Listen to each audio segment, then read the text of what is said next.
بسم اللہ الرحمن الرحیم۔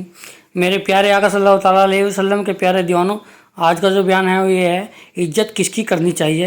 عزت اللہ اور اللہ کے رسول کی کرنی چاہیے۔ جو یہ کرتا ہے اللہ تعالیٰ اس کی عزت اور بھی بلند کر دیتا ہے، اور عزت کرنی ہر مسلمان عورت پر فرض ہے۔ اللہ اور اللہ کے رسول کی عزت کرنی چاہیے۔ آئیے جانتے ہیں مولانا ثاقب علی نوری سے بیان میں۔ اور دوسری طرف قرآن یہ کہتا ہے وَلِلَّهِ الْعِزَّةُ وَلِرَسُولِهِ وَلِلْمُؤْمِنِينَ، عزت اللہ کے لیے ہے، اس کے رسول کے لیے ہے اور مومنین کے لیے ہے۔ تو اب اس کا معنی کیا ہوگا؟ تو آپ فوراً تعویل پیش کریں گے کہ اس سے مراد یہ ہے کہ حقیقی عزت کا مالک اللہ ہے، لیکن اللہ کی عطا سے رسول بھی عزت والے ہیں اور ایمان والے بھی عزت والے ہیں۔ یہاں سے یہ بات واضح ہو گئی، علم غیب ذاتی یہ اللہ عز و جل کے لیے ہے، اور اس کی عطا سے اللہ نے رسول کو بھی غیب کا علم عطا فرمایا، اور جسے چاہا اسے غیب کا علم عطا فرمایا۔ نعرہ تکبیر، سبحان اللہ، نعرہ رسالت، یا رسول اللہ، علماء اہل سنت، مسلک اعلی حضرت، زندہ سبحان اللہ سبحان اللہ۔ تو عزت اللہ کے لیے، اس کے رسول کے لیے اور مومنین کے لیے۔ میرے پیارے آقا صلی اللہ تعالی علیہ وسلم کے پیارے دیوانوں، اللہ رب العزت جل جلالہ کی شان قرآن بیان کرتا ہے وَتُعِزُّ مَن تَشَاءُ وَتُذِلُّ مَن تَشَاءُ، وہ جسے چاہے عزت عطا فرما دے اور جسے چاہے ذلت کی وادیوں میں گرا دے۔ وہ عزت کا مالک ہے۔ جی حق ہے۔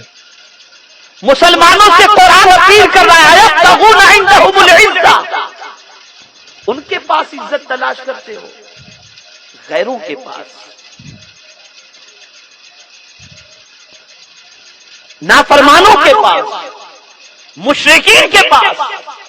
قرآن کہتا ہے فَإِنَّ الْعِزَّةَ لِلَّهِ جَمِيعًا، ساری عزت تو اللہ عز و جل کے قبضے قدرت میں ہے، اس کے لیے۔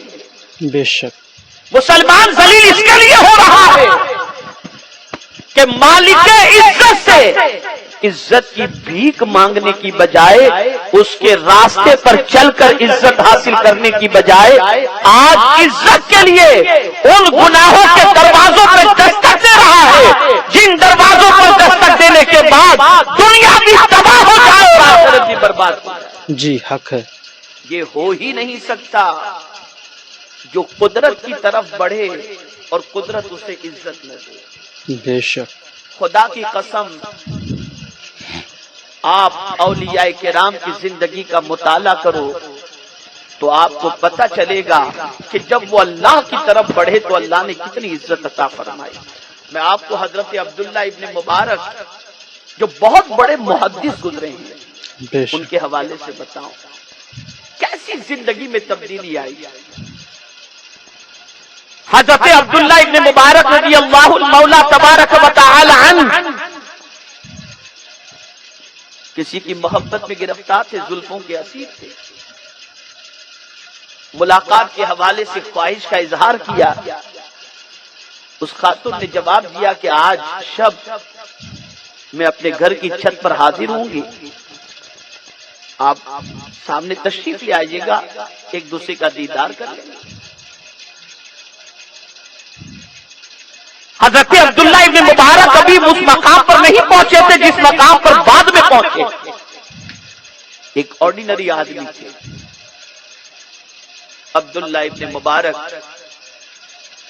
مقام ولایت پر فائز ہونے سے پہلے اس عورت کی محبت میں گرفتار ہو کر جب اس کو دیکھنے کے لیے اس کے مکان کے قریب کھڑے ہوئے تو عشاء کے بعد سے کھڑے ہوئے یہاں تک کہ فجر کی اذان کی آواز آئی، رات بھر کھڑے رہے لیکن وہ عورت نہ آئی۔ اذان کی آواز کانوں سے ٹکرائی تو حضرت عبداللہ ابن مبارک رضی اللہ تعالی عنہ کے ضمیر نے ان کو جھنجھوڑا اور آواز آتی ہے ضمیر سے، اے عبداللہ، رات بھر محبت مجازی میں کھڑے رہ کر تم نے گزار دی، اگر یہی رات محبت حقیقی میں تم نے گزار دی ہوتی تو تمہارا مقام بہت بلند ہو جاتا. بے شک. سبحان اللہ. عبداللہ تو نے رات ضائع کر دی. بس اتنا خیال آنا تھا کہ عبداللہ ابن مبارک وہاں سے نکلے, روتے ہوئے نکلے, نماز ادا کی, اور پھر اس کے بعد طے کر لیا کہ اب کسی چیز کی طرف توجہ نہیں دینی, اصول علم کی طرف عبداللہ ابن مبارک نے توجہ دی اور نکلے, روانہ ہو گئے. ابھی آپ سفر فرما رہے ہیں, کچھ راستہ طے کیا, پیدل چلے, یہاں تک کہ سورج شباب پر آنے لگا. تو چلتے چلتے سورج کی تپش تو بہت زیادہ تھی, چل رہے ہیں, اچانک ایک بزرگ ایک گلی سے نمودار ہوئے. دونوں ساتھ چل رہے ہیں, اور ان کے ساتھ چلنے کے دوران اچانک آسمان کے اوپر بادل کا ایک ٹکڑا نمودار ہوا جو دونوں کے اوپر سایہ کر رہا تھا. بزرگ یہ سمجھ رہے تھے کہ میں تو تقوی و طہارت کے اندر اپنی زندگی گزارا ہوں, اس وجہ سے ہو سکتا ہے کہ یہ ابر, یہ بادل مجھ پر سایہ فگن ہو اور مجھ پر سائے کا کام انجام دے رہا ہو. عبداللہ ابن مبارک احساس ندامت میں گرفتار تھے کہ میں تو پاپی ہوں, ان کی وجہ سے مجھے بھی سایہ مل رہا ہے. چلے, ایک گلی آئی اور وہاں سے دونوں کے راستے جدا ہوئے. دونوں جب الگ ہوئے ہیں تو بادل اس بزرگ کے ساتھ جانے کی بجائے عبداللہ ابن مبارک کے سر پر سایہ فگن تھا اور ان کے ساتھ چلنے لگا. وہ بزرگ حیران ہوئے, پلٹ کر آئے. نوجوان ذرا تو یہ بتا کہ تو کون سی نیکی ایسی کر رہا ہے کہ آج تیرے سر کے اوپر یہ بادل سائبان بن کر کے تجھے دھوپ سے بچا رہا ہے, ذرا اپنی وہ نیکی تو بتا دے. اتنا سننا تھا کہ عبداللہ ابن مبارک کی آنکھوں سے آنسو نکل آئے اور برجستہ کرتے, حضور میرے پاس کوئی نیکی نہیں ہے, رات میری گناہوں کے اندر گزری, محبت مجازی میں گزری, ضمیر نے آواز دی, میں نے توبہ کر لی. بس یہ اس کی سچی توبہ کا کرشمہ ہے کہ مولا نے مجھے دنیا میں ابر کا سایہ عطا فرمایا. اب میں اپنے رب سے امید کرتا ہوں جس نے دنیا میں دھوپ کی تپش سے مجھے بچا لیا ہے, قیامت میں جہنم کی آگ سے بھی مجھے بچا لے. سبحان اللہ. نعرہ تکبیر, اللہ کو نعرہ رسالت, یا رسول اللہ. علماء اہل سنت, زندہ باد. مسلک اعلی حضرت. زندہ باد. سبحان اللہ. آپ ذرا سوچو اور اندازہ لگاؤ, بڑھو تو صحیح خدا کی طرف, اس کی جانب قدم تو بڑھاؤ, وہ عزت دے رہا ہے, یہ ہو ہی نہیں سکتا. اس کی طرف کوئی قدم بڑھائے اور اللہ رب العزت جل جلالہ اسے محروم رکھے. مسلمانوں افسوس, 100,000 افسوس کہ ہم نے یہ سوچا ہے کہ سرمایہ کی فراوانی کی بنیاد پر اور مال و زر کی کثرت کے ساتھ عالی شان محلوں کی بنیاد پر عزت ملے گی. سن لو, حقیقی عزت یہ ہے جب تم خدا کے دروازے پر دستک دو, اس کی بارگاہ میں زمین نیاز جھکاؤ, اسے اپنا پالنہار حقیقی سمجھ کر, اس کو معبود برحق جان کر اس کے فرمان پر عمل کرو. اسی کے قبضے میں سب کچھ ہے. بے شک. سبحان اللہ. بے شک. بڑی پیاری بات یاد آ رہی ہے. میں غریب بستی میں ہوں نا اس وقت. یہ بستی ہم دیکھ رہے ہیں, چھوٹے چھوٹے مکانات, جھوپڑ پٹی جیسے حالات, غربت کی چکی میں پیسے جانے والے افراد. میرے آقا کی یہ حدیث جب مجھے یاد آتی ہے تو غریبوں پر ناز ہوتا ہے. حضور صلی اللہ علیہ وسلم فرماتے ہیں ابھی امیروں کا حساب چل ہی رہا ہوگا, اس سے پہلے جنت کے دروازے پر بھیڑ لگ جائے گا. صحابہ نے پوچھا جنت کے دروازے پر بھیڑ کہاں؟ ہاں, جو غریب دنیا میں ہوں گے نا, جن کے پاس کچھ نہیں ہوگا وہ تو ابھی امیر حساب کتاب دے رہا ہوگا، اس سے پہلے وہ جنت کے دروازے پر پہنچ چکے ہیں۔ بے شک سبحان اللہ، سبحان اللہ، بے شک۔ غریبی کوئی گناہ نہیں ہے، غربت کا فائدہ آخرت میں بھی آپ کو نظر آئے گا۔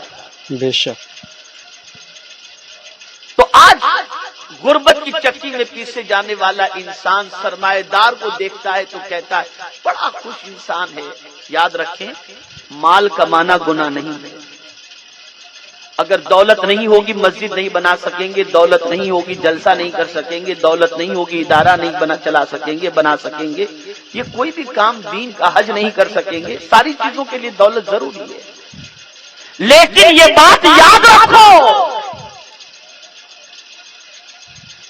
کہ دولت مند کو دیکھ کر یہ کبھی تصور نہ کرنا کہ اللہ کی تم پر مہربانی نہیں ہے۔ میں ایک مکالمہ آپ کو پیش کرتا ہوں، اس سے آپ اندازہ لگائیں، دل کا دریچہ کھل جائے گا انشاءاللہ۔ بیماری اور دولت، دولت اور بیماری دونوں کے درمیان بات چیت ہوئی۔ بیماری نے مال سے کہا، یعنی دولت سے، اے دولت تو کتنی خوش نصیب ہے کہ تجھے ہر کوئی پانے کی تمنا رکھتا ہے، اور میں اتنی کم نصیب ہوں کہ ہر کوئی مجھ سے پناہ مانگتا ہے۔ کوئی بیمار ہونا نہیں چاہتا، بیمار کو دیکھ کر دعا پڑھ لیتا ہے کہ یہ بیماری مجھے نہ لگے۔ جی تو میں اتنی کم نصیب ہوں کہ لوگ مجھ سے پناہ مانگتے ہیں، اور ایک دولت تو اتنی خوش نصیب ہے کہ لوگ تجھے پانے کی تمنا رکھتے ہیں۔ دولت نے کہا نہیں، میں کم نصیب ہوں، تو خوش نصیب ہے۔ دولت نے بیماری سے کہا میں کم نصیب ہوں، تو خوش نصیب ہے۔ اب غور سے سننا، بیماری نے کہا وہ کیسے؟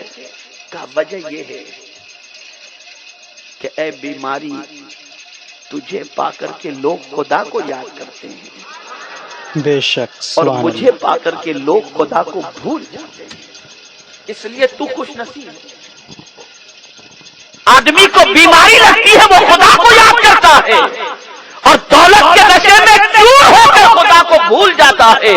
تو بیماری سے دولت کہتی ہے تو خوش نصیب ہے کہ جسے تو مل جائے اور جسے تو لگ جائے وہ بندہ خدا کو یاد کرتا ہے، اور جس کو میں مل جاؤں وہ بندہ خدا کو بھول جایا کرتا ہے۔